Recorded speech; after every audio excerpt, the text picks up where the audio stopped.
Nós somos noi, questa Repubblica del Maluento, una Repubblica che tutti su punta riendi, merda su manco, e non credi che invece di avere, perché siamo in questa Repubblica, proprio noi.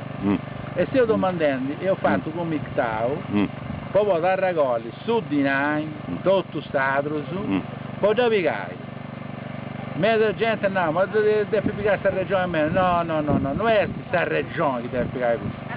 Poi questa regione arriva a un certo punto, arriva un'altra a governare, chi vuole cambiare benissimo questa destinazione di ogni razza cosa.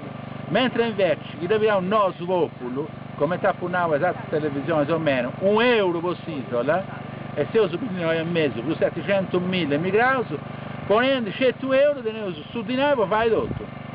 E ti ho in questo, che andiamo. Per tempo, per secoli e secoli e secoli, poi vendi l'isola. L'isola deve essere incontaminata come te, in modo che sia il patrimonio di tutti gli stati e di tutte le persone che amano questa natura.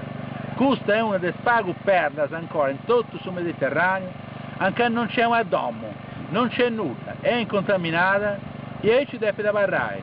Poi ti srevidi a tutta questa gente di questa zona, poi deve diventare un ritrovo internazionale e deve bene i turisti, poi da di B, poi ti appunto 81 metri di terra, con tutte scalette bellissime, con rocce, con scoglio che basta migliaia e un progetto su correnti, è tutto gusto.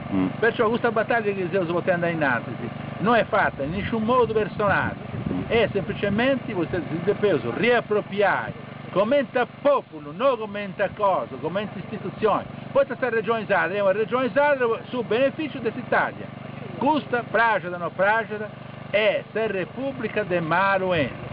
Sadros e Sadrigerdas e Sadrigerdas, se potete dire che terriaici, mandedo franco, poi tornate noi su internet, che si muove via internet su sito Repubblica del Maluento, noi dobbiamo SIBA, su cosa questa banca e tutte queste cose che se le mandai un dollaro, un marco, una sterlina o un scellino su Ghiolesi, però mandato, punto. Ci saluto, su presidente teorico, Dodò Rimano.